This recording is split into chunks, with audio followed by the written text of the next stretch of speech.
Hello friends, स्वागत है आपका अपने channel DC math classes channel पर। तो फ्रेंड्स, आज का हम वीडियो लेक्चर में क्या देखेंगे कि हमारे पास जो लास्ट वीडियो में हमने देखा था कि Fourier transform, Fourier sine transform और उनसे भी कोई क्वेश्चन देखे थे, फॉर्मूले देखे थे उनके।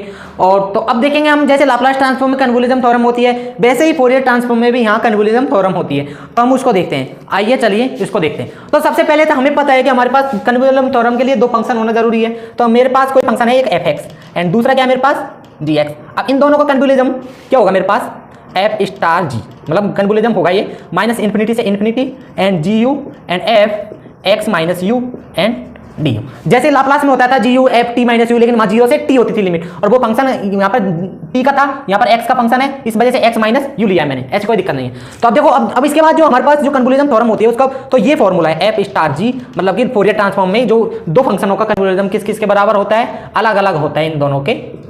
इसका फोरियर ट्रांसफॉर्म फर्स्ट और इसका मल्टीप्लाई में दूसरे फंक्शन का, ये होता है। और यही हमको क्या करना है, प्रूफ करना है।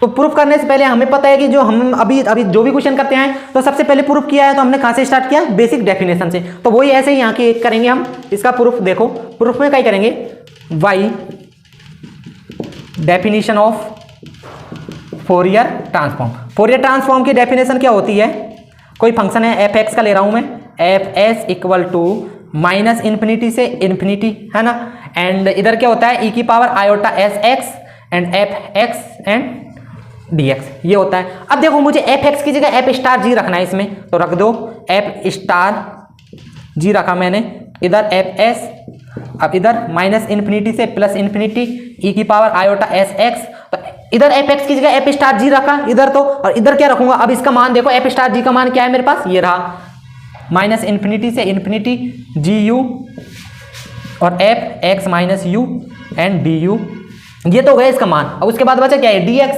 और ये डी एक्स लिख दिया हमने यहां पर।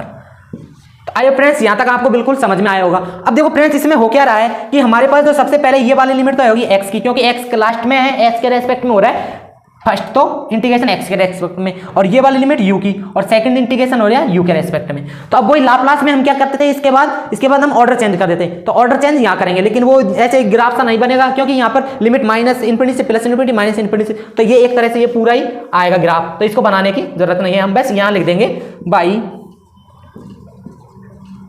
Change the order of integration.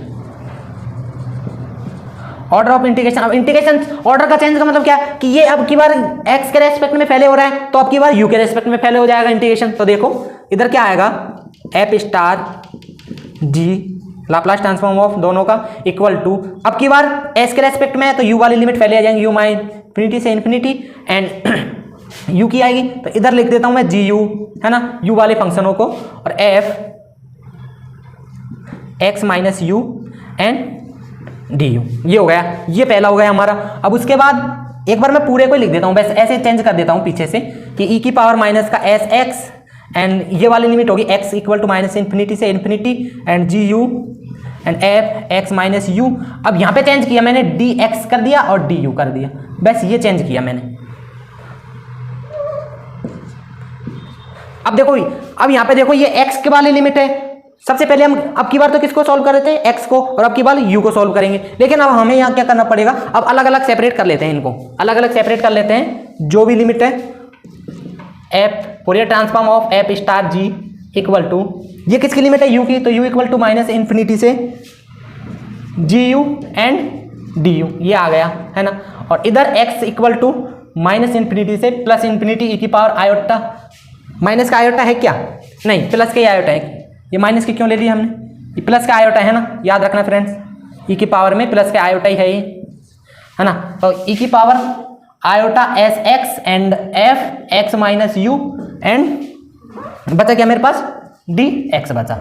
अब देखो फ्रेंड्स, यहाँ पर जैसे हमने लाप्लास में किया था, वैसे ही यहाँ पर हमें पुट करना है, कि put X minus U equal to T माना मैंने, तो डी एक्स इक्वल टू क्या हो गया, डी टी हो गया, है ना। तो अब इसमें रखें यहाँ पर F star G equal to minus infinity से इन्फिनिटी, ये यू की लिमिट है, and G U and D U, है ना। अब माइनस इन्फिनिटी से इन्फिनिटी, अब हमने पुट किया तो लिमिट देखो चेंज होगी क्या? लिमिट चेंज नहीं होगी, क्योंकि लोअर में भी माइनस इन्फिनिटी और ऊपर भी इन्फिनिटी, तो इन्फिनिटी चेंज नहीं होगी लिमिट, है ना। तो ये किसकी लिमिट है? एक्स की। तो ये वाली एक्स की लिमिट है। अब आगे क्या रखेंगे हम? तो देखो ई की पावर माइनस के माइनस के नहीं, प्लस के ही है, आयोटा एस। अब एक्स की जगह यहाँ एक्स की वैल्यू निकालो, यहाँ से एक्स इक्वल टू क्या हो जाएगा? T plus you. तो एक्स की जगह रखो टी प्लस यू रख दिया, एंड इधर क्या आएगा? एफ इस पूरे की जगह टी एंड डी एक्स की जगह डी टी ये आएगा, है ना फ्रेंड्स। अब आगे कीजिए फ्रेंड्स। तो देखो आगे क्या होगा? आगे माइनस इन्फिनिटी से infinity G U D U, and इधर भी माइनस इन्फिनिटी से इन्फिनिटी, और ई की पावर आयोटा एस टी। अब इनको मैं अंदर मल्टीप्लाई कर रहा हूँ into plus E iota S U, ये हो जाएगा, है ना, और F T and D T. अब देखो फ्रेंड्स इसका मतलब क्या है कि ई की पावर एक्स प्लस ई की पावर वाई, तो इसको क्या लिख सकता हूँ? ई की पावर एक्स इंटू ई की पावर वाई लिख सकता हूँ, क्योंकि आधार सेम है तो घातें क्या होती है? जुड़ जाती है। तो इस तरह से मैं इसको लिख सकता हूँ। तो इस तरह से मैं लिखूंगा, तो देखें माइनस इन्फिनिटी से infinity G U and D U. अब यहाँ से देखो ई की पावर आयोटा एस यू को मैं ले आया और उसके अंदर रहना दिया ई की power iota S T and F T and D T, इसको इधर रहने दिया और इसको मैं इधर ले आया बाहर। तो अब देखो मेरे पास क्या बन जाएगा? ई की power iota S U G U and D U, and इधर माइनस इन्फिनिटी से इन्फिनिटी ई की power iota S T F T and D T. अब देखो, अब फ्रेंड्स इधर हमारे पास ये चल रहा है इक्वल टू। अब देखो हमारे पास ये क्या बन रहा है? बेसिक डेफिनेशन बन गई। फोरियर ट्रांसफॉर्म की बेसिक डेफिनेशन क्या है? फोरियर ट्रांसफॉर्म की देखो F X equal to minus E की power minus iota X F X D X. तो वही तो है, लेकिन मेरा फंक्शन यहाँ यू का फंक्शन है तो यू वाला बन गया यहाँ पर। तो ये हमारे पास बेसिक डेफिनेशन बन गई। तो बेसिक डेफिनेशन आप देखो इसमें ये क्या है? फाइनाइट, मतलब निश्चित समाकलन है। तो निश्चित समाकलन इसमें हम u को x किसी से रिप्लेस करते हैं वेरिएबल से। तो हमारे पास देखो x का वेरिएबल है तो हम इसको पूरे को x से रिप्लेस करेंगे। तो देखो माइनस इन्फिनिटी से इन्फिनिटी ई की power iota S X D x and D x, and इधर माइनस इन्फिनिटी से इन्फिनिटी ई की power iota S X and F X and D x. क्योंकि ये निश्चित समाकलन है, इसमें हम इस तरह से फाइनाइट इंटीग्रेशन में हम वेरिएबल को चेंज कर सकते हैं, है ना, ये आपको याद रखना। तो अब देखो ये बेसिक डेफिनेशन बन गई फोरियर ट्रांसफॉर्म की एफ एक्स, और जिसे एफ एक्स इक्वल टू क्या है? ये ई की power iota F X D x है। तो इधर कौन सा फंक्शन है? दूसरा है। तो अब मेरे पास फाइनली क्या आ जाएगा? F Fourier transform of F star G equal to, ये किसका हो गया? Fourier transform of G X, and ये किसका हो गया? Fourier transform of F X. और यही हमें क्या करना था? प्रूफ करना था। यही देखो कन्वोल्यूशन थ्योरम का स्टेटमेंट यही है, ये हमें प्रूफ करना था। तो आइए फ्रेंड्स, ये कन्वोल्यूशन थ्योरम का स्टेटमेंट आपको समझ में आएगा और किस तरह से हम प्रूफ करते हैं ये भी समझ में आएगा। तो हमारा फोरियर ट्रांसफॉर्म हम यहीं पर समाप्त करते हैं। हमारे वैसे तो बहुत सारे क्वेश्चन है, कभी समाप्त नहीं होंगे, लेकिन हमारे टॉपिक यहीं पर डी एंड करते हैं। अब एक क्वेश्चन और ले लेते हैं फोरियर ट्रांसफॉर्म का, एक अच्छा सा क्वेश्चन, वो भी क्वेश्चन एग्जाम में आ जाता है कई बार। तो फ्रेंड्स देखो ये रहा हमारे पास एक लास्ट क्वेश्चन फोरियर ट्रांसफॉर्म का, और बहुत सारे क्वेश्चन आप कमेंट में जरूर बताएं कौन कौन से क्वेश्चन कराने, काफी क्वेश्चन है हमारे पास, हम सबको करेंगे। तो देखो सॉल्यूशन में देखो find Fourier sine transform of F X equal to, ये दे रखा है। अब तो हमें पता है सबसे पहले हमें क्या करना है सॉल्यूशन में आपको ये तो लिखना ही है why definition of Fourier sine transform. अब फोरियर साइन ट्रांसफॉर्म की डेफिनेशन क्या होती है? Fourier transform of F, Fourier sine transform S यहाँ लगेगा और अंदर एफ एक्स आएगा, और इधर एफ एस एस और अंडर रूट 2/पाई एंड 0 टू इन्फिनिटी, एंड इधर क्या आएगा? F X and sine S X and D X. ये होती है हमारी basic definition by definition of Fourier sine transform. अब देखो इसमें एफ एक्स की जगह हमें क्या रखना है? ये वाला रखना है। तो देखो अब क्या होगा मेरे पास, जो हमारे पास आगे होगा वो क्या होगा? 2/पाई 0 टू इन्फिनिटी, एफ एक्स की जगह वो रखा ई की पावर माइनस का A X upon X and sine S X and D X, ये रख दिया।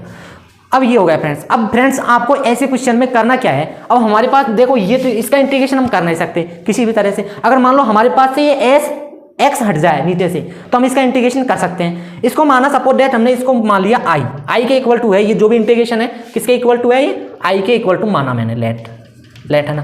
अब मुझे करना क्या है? इस x को हटाना है, तब तो हमारे पास त्रिकोणमितीय फॉर्मूला बन जाएगा। अब इस x को हटाने के लिए क्या करूंगा मैं? इस पूरे का इक्वेशन नंबर 1, इस इक्वेशन का मैं करूंगा क्या? डिफरेंशिएट कर दूंगा s के रेस्पेक्ट में। तो s के ये s आ रहा है, s के रेस्पेक्ट में करूंगा तो x क्या हो जाएगा मेरे पास? कांस्टेंट। तो डिफरेंशिएट करने पर कांस्टेंट का क्या हो जाता है? मल्टीप्लाई हो जाता है। तो मल्टीप्लाई हो जाएगा तो x कैंसिल हो जाएगा। तो क्या करेंगे हम? By differentiation equation first with respect to S, है ना। तो D I upon D S equal to √2 upon pi, और इसके बाद इसका भी डिफ्रेंसिएशन होगा, है ना, ई की power iota A X upon X और sine S X D X. अब इसका डिफ्रेंसिएशन होगा ना, तो देखो इसका होगा, तो देखो इसका पार्शियली डिफरेंशिएशन हो जाए, ये इसके अंदर जाएगा ना, यहाँ से इंटीग्रेशन और डिफरेंशिएशन का ये कॉम्बिनेशन होता है, तो इस तरह से ये क्या पार्शियली डिफरेंशिएशन में चेंज हो जाएगा यहाँ से। ओके फ्रेंड्स, पार्शियली डिफरेंशिएशन, तो ये तो रहेगा लिमिट 0 टू इन्फिनिटी, और इसके अंदर जाएगा तो ये पार्शियली डिफरेंशिएशन में चेंज हो जाएगा। तो ये ई की पावर माइनस का iota A X upon X और साइन एस एक्स और ये डी एक्स। अब किसके रेस्पेक्ट में कर रहे हैं? एस के रेस्पेक्ट में। एस के रेस्पेक्ट में कर रहे हैं तो एक्स वाले तो सारे कांस्टेंट, तो इनको तो बाहर रखते हैं हम, 2 अपॉन पाई। तो देखो ई की पावर माइनस का ए एक्स, लिमिट तो रहेगी यहाँ से 0 to infinity upon X, and इधर डी एक्स भी कांस्टेंट, उसको भी बाहर ले लेंगे तो डी एक्स भी कांस्टेंट होगा। अब बचा क्या ओनली है साइन, तो साइन का करेंगे, साइन का डिफरेंशिएशन क्या होता है? cos एस एक्स और इनटू, अब एस के रेस्पेक्ट में कर रहे हैं तो एस के गुणक में क्या है? एक्स है, तो एक्स का क्या हो जाएगा? इसमें मल्टीप्लाई हो जाएगा। तो अब देखो ये हो गया, तो इस एक्स से एक्स कैंसिल हो जाएगा, और फिर उसके बाद हमारे पास क्या बचेगा यहाँ से? 2 upon pi 0 to infinity E की पावर माइनस का ए एक्स और cos S X and D X, ये आ गया। अब देखो फ्रेंड्स, ये बन गया हमारे पास फॉर्मूला। अब ये फॉर्मूला तो आपने पढ़ा ही होगा, ई की power A X cos B X D X, त्रिकोणमिति का फॉर्मूला होता है ई की power A X upon A square plus B square A cos B X plus B sine B X, ये फॉर्मूला पढ़ा होगा। अब इस फॉर्मूले को यहाँ अप्लाई करते हैं हम, तो देखो क्या बनेगा हमारे पास? √2 अपॉन पाई, एंड इधर ई की पावर माइनस का ए एक्स अपॉन में ए स्क्वायर प्लस बी स्क्वायर की जगह एस स्क्वायर, एंड इधर क्या बनेगा अंदर? माइनस का ए cos एस एक्स प्लस का एस एक्स, एंड बी की जगह क्या है? एस साइन एस एक्स, है ना, यही बनेगा उस फॉर्मूले में, देख लीजिए आप, और लिमिट लग जाएगी 0 टू इन्फिनिटी। तो आयो फ्रेंड्स, यहाँ तक बिल्कुल आपको क्लियरली समझ में आया होगा, कुछ झंझट नहीं किया हमने, आराम से क्वेश्चन किया। अब आगे कीजिए, तो D I upon D S equal to क्या आया मेरे पास? √2 अपॉन पाई, और अब देखो लिमिट रखो, इधर रखोगे माइनस इन्फिनिटी, तो ई की पावर माइनस इन्फिनिटी क्या होता है? 0, कई बार बता चुका हूं मैं, और ई की पावर इन्फिनिटी क्या होता है? इन्फिनिटी होता है। तो यहाँ पर 0 से जो भी टकराएगा वो सारा 0 हो जाएगा, तो इधर तो 0 माइनस, अब लोअर लिमिट में 0 रखो, तो यहाँ ई की पावर 0, ई की पावर 0 क्या होगा मेरे पास? 1 हो जाएगा, तो इधर तो आएगा 1 upon S square plus A square plus S square, है ना, लोअर लिमिट में ये सब है, तो इधर कोष्टक लगेगा ये, है ना। अब देखो इसके अंदर देखो, अब 0 रखना है, cos 0 का मान क्या होता है? 1, और ये sin 0 का मान, ये तो 0 हो जाएगा, ओनली बचेगा क्या? ये, तो यहाँ से क्या बचेगा मेरे पास? माइनस का ए बचेगा, और वो तो 0 हो ही जाएगा, ये वाला, इसको 0 लिख दो, लो लिखना चाहो तो इधर यहाँ से क्या बचेगा? √2 अपॉन पाई, और ये माइनस माइनस प्लस हो जाएगा A upon A square plus S square, ये बच गया। ये क्या बचा? D I equal to D S. अब यहाँ से आपको खूब दिख रहा है साफ साफ कि अब यहाँ से हम वेरिएबल सेपरेट कर लेते हैं, जिससे हमारा इंटीग्रेशन हो जाएगा।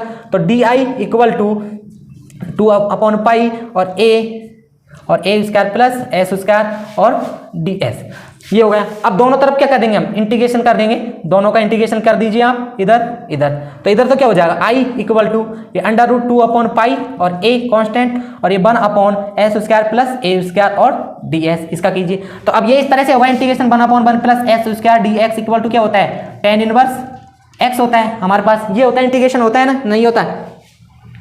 अरे भाई इस तरह से होता है 1 upon x square plus A square, तो और डी एक्स इस तरह से होता है 1 अपॉन ए और tan इनवर्स एक्स अपॉन ए प्लस सी, क्योंकि अनिश्चित समाकलन है, तो ये होता है इसका ना। तो इसको देखो क्या करेंगे हम, √2 अपॉन पाई ए, अब 1 अपॉन ए, तो 1 अपॉन ए तो आएगा ही, और tan इनवर्स एस अपॉन ए प्लस सी, ए से ए कैंसिल बचा, और यहाँ से क्या बचा? आई इक्वल टू √2 अपॉन पाई और tan इनवर्स एस अपॉन ए प्लस सी, ये इक्वेशन नंबर 2। अब देखो फ्रेंड्स, अब मुझे करना क्या है? मेरे पास सी क्या है? कांस्टेंट। अब सी की वैल्यू चाहिए हमें, तो सी की वैल्यू के लिए क्या करेंगे हम? एस इक्वल टू 0 रखेंगे इसमें, इक्वेशन फर्स्ट में एंड इक्वेशन सेकंड में। एक बार तो इसमें रखा है एस इक्वल टू 0, तो आई इक्वल टू क्या आया? देखो tan tan जीरो का मान क्या होता है? जीरो, तो जीरो प्लस सी, तो आई इक्वल टू क्या आ गया मेरे पास? सी आ गया यहां से। तो एंड अब एस इक्वल टू जीरो इसमें रखो, एस इक्वल टू जीरो, तो यहां से क्या आएगा? ये तो हो गया इक्वेशन 2 से और ये हो गया इक्वेशन फर्स्ट से। अब देखो यहां से s इक्वल टू जीरो रखो तो साइन जीरो, s की जगह जीरो, तो पूरा जीरो हो जाएगा, तो i इक्वल टू क्या आ जाएगा मेरे पास? जीरो आ गया। तो i इक्वल टू जीरो आ गया, तो c इक्वल टू क्या आएगा? यहां से दोनों से कंपेयर करेंगे तो c इक्वल टू क्या आ जाएगा मेरे पास? जीरो आ गया। अब c इक्वल टू जीरो आ गया, अब इसका मान इसमें रख दीजिए, तो i इक्वल टू क्या आ जाएगा मेरे पास? Under root 2 upon pi tan inverse s upon a, और ये आपका क्या हो जाएगा? फाइनली आंसर हो जाएगा। i का मान क्या रख दो? इस तरह से रख दो आप एफ एस, या फिर पूरा रख दो आप इस तरह से कि Fourier sine transform of F X दे रखा है, एफ एक्स का मान भी रख दो। एफ एक्स क्या दे रखा है हमारे पास? ये दे रखा है e की पावर माइनस का A X upon X equal to F S S equal to क्या आएगा? अंडर रूट 2 अपॉन पाई और tan inverse s upon a, ये आपका क्या हो जाएगा? फाइनली आंसर हो जाएगा। तो आइए फ्रेंड्स, ये आपको समझ में आया होगा। इस तरह का क्वेश्चन भी आपको एग्जाम में देखने को मिल सकता है कई बार, इस तरह का क्वेश्चन भी आपको तो इस तरह का और भी क्वेश्चन की आप प्रैक्टिस कीजिए। अगर जो भी डाउट हो तो कमेंट सेक्शन में जरूर बताएं। अगर वीडियो अच्छे लगे तो वीडियो को लाइक करें, कमेंट करें, चैनल को सब्सक्राइब करें अभी तक आपने सब्सक्राइब नहीं किया तो, और अपने दोस्तों को ज़्यादा से ज़्यादा शेयर किए। तो thank you for watching this video. आज हमारे लाप्लास फोरियर ट्रांसफॉर्म को यहीं समाप्त करते हैं। आगे के लिए बने रहिए, हमारे पास नोटिफिकेशन आपके लिए आ जाएगा जल्द से जल्द। आगे हम जेड ट्रांसफॉर्म जो भी स्टार्ट करने वाले हैं। तो thank you for watching this video. जय हिंद।